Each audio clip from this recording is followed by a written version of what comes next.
Education channel पर आपका स्वागत है। आज हम राजस्थान भूगोल के अंदर देखेंगे राजस्थान के प्रतीक। जी बिल्कुल, राजस्थान के प्रतीक यहाँ से एग्जाम में क्वेश्चन आते हैं, तो यहाँ से ये वाला टॉपिक हम नहीं छोड़ सकते। और पशु परिचय जो 10th लेवल तक है उसके अंदर ये चीज यहाँ से पूछी जाती है। और यहाँ से जो पूछा जाता है वो ये पूछा जाता है कि ये जो इसको कब घोषित किया गया था और इसका वैज्ञानिक नाम क्या था। अभी सीईटी के एग्जाम हुआ था, उसी में से भी यहाँ पर क्वेश्चन आया हुआ है, तो ये इम्पोर्टेंट टॉपिक हो जाता है हर एग्जाम के लिए, तो अपन इसको नहीं छोड़ सकते और आपको भी इसको बिल्कुल ध्यान से पढ़ना है। तो देखिए, राजस्थान का भूगोल है, इसके अंदर हम आज राजस्थान के प्रतीक, और प्रतीक के अंदर सबसे पहले हम ले रहे हैं खेजड़ी। क्या ले रहे हैं? खेजड़ी, जो क्या है हमारा राज्य वृक्ष है। इसको जो राज्य वृक्ष घोषित किया गया था वो कब किया गया था? 31 अक्टूबर। कितना? 31 अक्टूबर 1983 को क्या गया था? इसे खेजड़ी वृक्ष घोषित किया गया था। क्या किया गया था? खेजड़ी वृक्ष घोषित किया गया था 31 अक्टूबर 1983। 31 अक्टूबर 1983 को क्या किया था? इसको राज्य वृक्ष घोषित किया गया है। अब यहाँ से पूछा जाए कि इस खेजड़ी का वैज्ञानिक नाम क्या है? वैज्ञानिक नाम क्या है किसका? खेजड़ी का। तो खेजड़ी का यदि वैज्ञानिक नाम पूछे तो खेजड़ी का वैज्ञानिक नाम क्या है? प्रोसेसिव सिनेरिया। क्या है? प्रोसेसिव सिनेरिया। तो यहाँ पर हम वैज्ञानिक नाम लिखते हैं इसका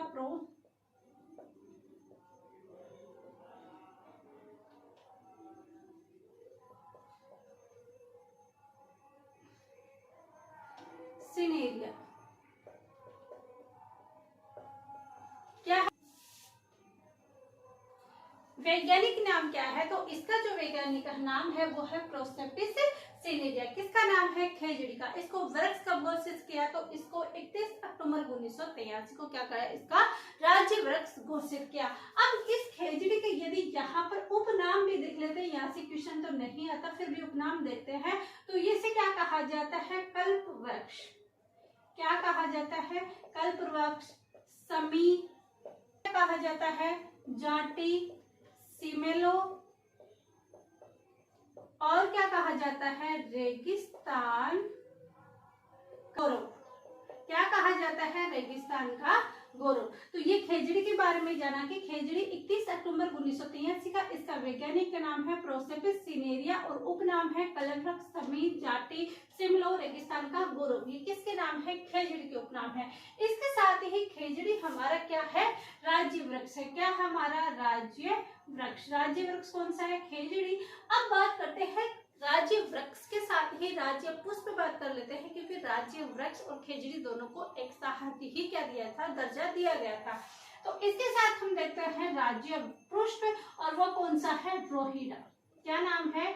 रोहिड़ा। और रोहिड़ा को जो है कब घोषित किया? वो ही 31 अक्टूबर 1983 को करते हैं। और ये क्या है? हमारा राज्य पुष्प। क्या है? हमारा राज्य पुष्प। तो खेजड़ी क्या है? राज्य वृक्ष है, और रोहिड़ा क्या है? हमारा राज्य पुष्प है। अभी सीट में इसी रोहिड़ा से ही एग्जाम में क्वेश्चन आया था। और 31 सितंबर 1983 का राज्य पुष्प है। यदि रोहिड़ा का वैज्ञानिक नाम पूछे, क्या वैज्ञानिक नाम बताओ, तो इसका जो वैज्ञानिक नाम है टिंकोमेला अंडुलेटा। टिंकोमेला अंडुलेटा।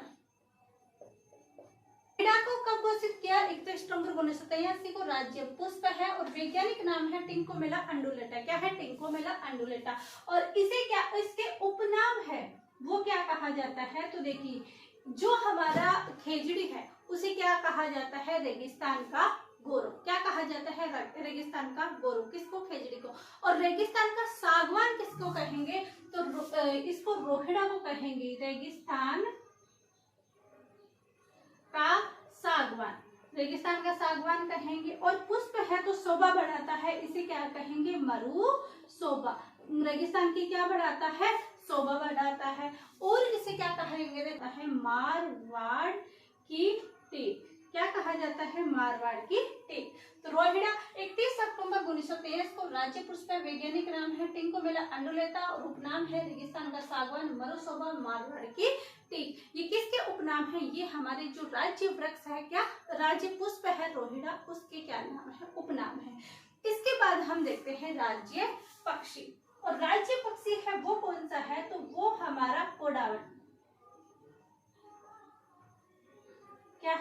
गोडावन। गोडावन क्या है? राज्य पक्षी है।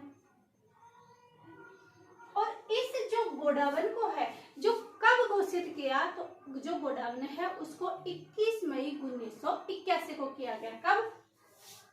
21 मई 1981। 21 मई 1981 के अंदर क्या किया गया? इसको राज्य पक्षी का दर्जा दिया गया। और गोडावन की शरण स्थली यदि बोला जाए तो शरण स्थली कौन सा हो जाएगा हमारा? जैसलमेर के अंदर जो वो क्या नाम है, जैसलमेर में हमारा क्या है? मरुस्थल है, उसे गोडावन की पर्यटन स्थली भी बोला जाता है।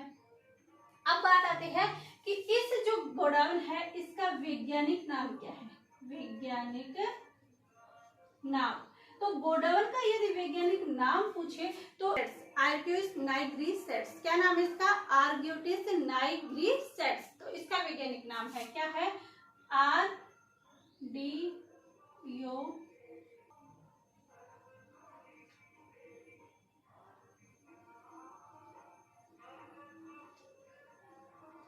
क्या है इसका नाम?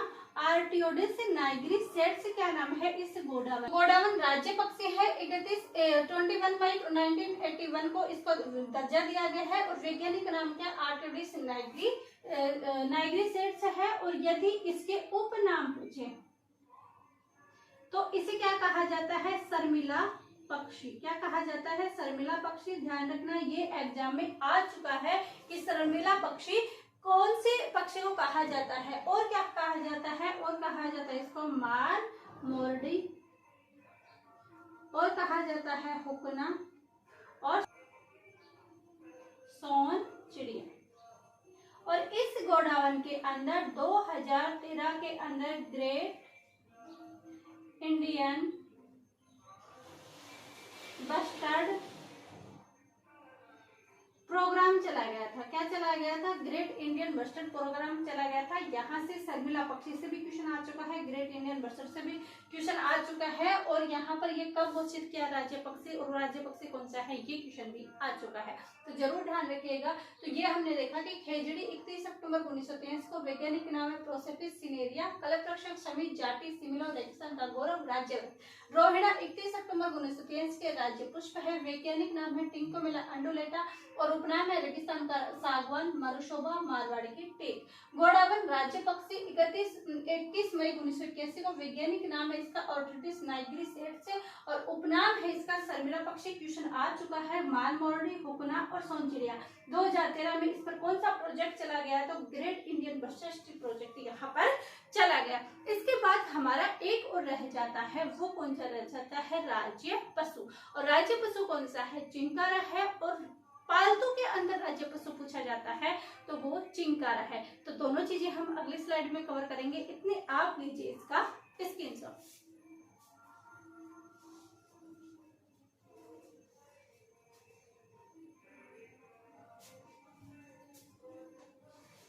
आई होप आपने स्क्रीनशॉट ले लिया होगा। इसके बाद हम आगे चीजें देखते हैं और इन प्रतीक चिन्हों के अंदर जो हमारे राज्य पुष्प हैं उनको और देखते हैं। तो अब देखते हैं चिंकारा। और चिंकारा क्या है? हमारा राज्य पशु। राज्य पशु कौन सा है? चिंकारा। ध्यान रखिए, यदि पालतू पशु पूछा जाए तो वो ऊंट होगा, और यदि राज्य पशु पूछा जाए तो वो कौन सा होगा? चिंकारा। इसको कब किया गया था? तो देखो 21 मई को राज्य पक्षी गोडावन घोषित किया जाता है। और 21 मई के बाद कहा भी आपने राज्य पक्षी तो घोषित कर दिया, हमें तो पशु भी तो घोषित करने चाहिए आपने। तो बोले पशु कौन सा घोषित करे? तो बोले चिंकारा। दूसरे दिन ही बात हो जाती है, रात को नींद नहीं आती है, तो उन्होंने क्या किया? दूसरे दिन ही क्या किया? राज्य पशु घोषित कर दिया।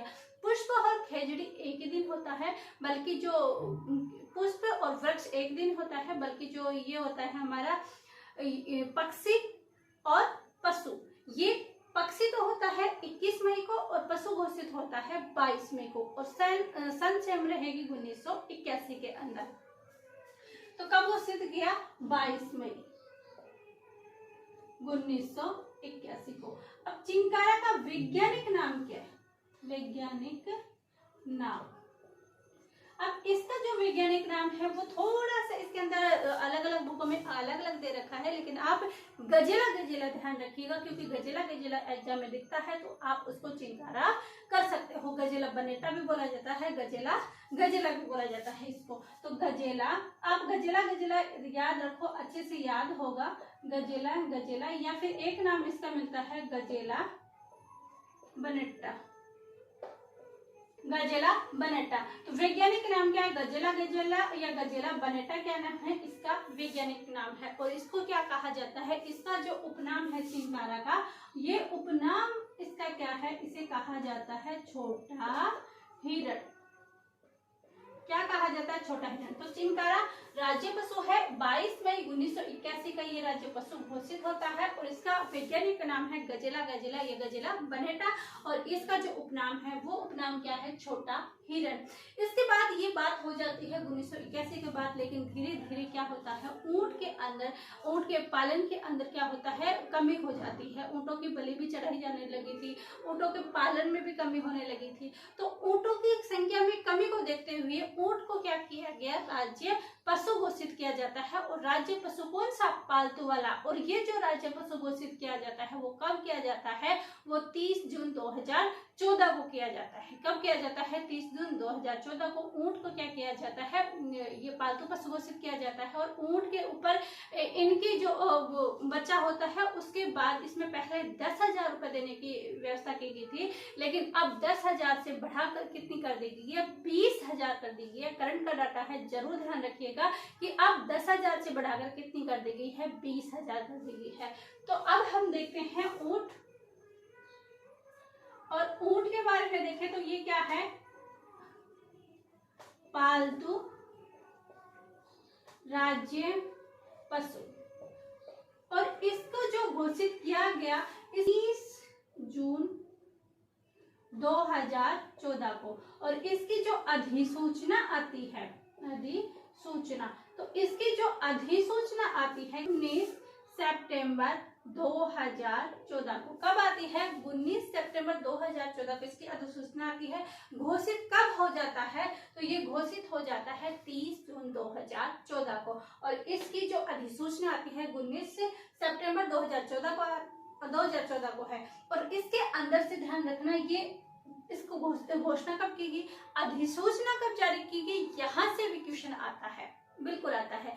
अब बात करते हैं कि इसका वैज्ञानिक नाम क्या है और इसका उपनाम क्या है। तो ऊंट का वैज्ञानिक नाम,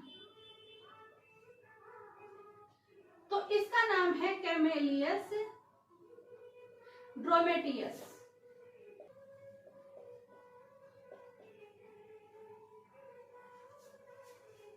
तो वैज्ञानिक नाम है कैमिलियस भी मिलता है, कैमल्स भी मिलता है, कैमिलियस और कैमल्स दोनों चीज आप बोल सकते हो। कैमिलियस भी मिलता है, कैमल्स मिलता है। तो वैज्ञानिक नाम है क्या है? कैमिलियस ड्रोमेटिरियस। क्या है? कैमिलियस ड्रोमेटिरियस है। और इसका जो उपनाम है वो उपनाम क्या है? रेगिस्तान का जहाज। क्या कहा जाता है? रेगिस्तान का जहाज। तो ऊंट के बारे में देखा कि ये पालतू राज्य पशु है। 30 जून 2014 को इसकी घोषणा होती है, अधिसूचना 19 सितंबर 2014 होता है। वैज्ञानिक नाम है कैमिलियस ड्रोमेटिरियस और उपनाम है रेगिस्तान का जहाज। ये हमारे ऊंट के बारे में थी। राज्य पशु चिंकारा हमने बात कर ली, और वृक्ष खेजड़ी बात कर ली, पुष्प रोहिड़ा बात कर लिया हमने, और पक्षी घोड़ा बात कर ली। तो ये वाली चीजें थी वो हमने देख ली, और ये वाले सिर्फ 5-6 ही हैं। इनके वैज्ञानिक नाम अच्छे से याद कीजिएगा, इनकी डेट कब इसकी घोषणा की थी ये अच्छे से याद कीजिएगा, क्योंकि यही है जो एग्जाम में अधिकतर पूछी जाती है। हर बार एक ना एक दो क्वेश्चन इसमें से जरूर पुटअप होता है, आप हर एग्जाम देख सकते हैं। अब ज्यादा दूरी मत जाइए। असिस्टेंट प्रोफेसर का हुआ था, उसमें भी पूछा गया था। CET का जो पेपर हुआ है उसी में भी पूछा गया है। तो ऐसा क्यों नहीं है कि आपके पशु परिचय में नहीं आ सकता? बिल्कुल आ सकता है, क्योंकि 10th लेवल है और ये वाले क्वेश्चन ही बनने की संभावना है। तो आई होप ये चीजें आपके समझ में आई होगी। प्लेटफॉर्म छोटा है, आप ये मत समझिएगा कि यहाँ से वाला आपको क्वेश्चन पुटअप नहीं होंगे, बिल्कुल क्वेश्चन पुटअप होंगे। बिल्कुल ध्यान से आप पढ़िएगा। ऐसे ही आप इसकी तैयारी का निरंतर बनाइए रखिएगा, क्योंकि निरंतरता ही है जो एक दिन सक्सेस, एक दिन कामयाबी को पा सकते हो। ये क्लासें यही होती है। एंडिंग मिलते हैं कल की क्लास क्लास में। आई होप ये क्लास आपको पसंद आ रही होगी, आई है तो लाइक कीजिएगा, शेयर कीजिएगा और सब्सक्राइब जरूर कीजिएगा। साथ ही ध्यान रखिएगा इंडिया ज्योग्राफी है उसकी भी क्लासें प्लेलिस्ट के अंदर सीईटी के लिए मिल जाएगी, क्योंकि 22 अक्टूबर को उनकी एग्जाम है, तो उससे पहले मोस्ट इम्पोर्टेंट जो टॉपिक हैं वो करवा दिए जाएंगे, तो वहां से क्वेश्चन होने की भी संभावना है, तो आप जरूर ध्यान रखिएगा। होती है यही चीज कंप्लीट। मिलते हैं कल के क्लास में। आप सभी का धन्यवाद। Thank you.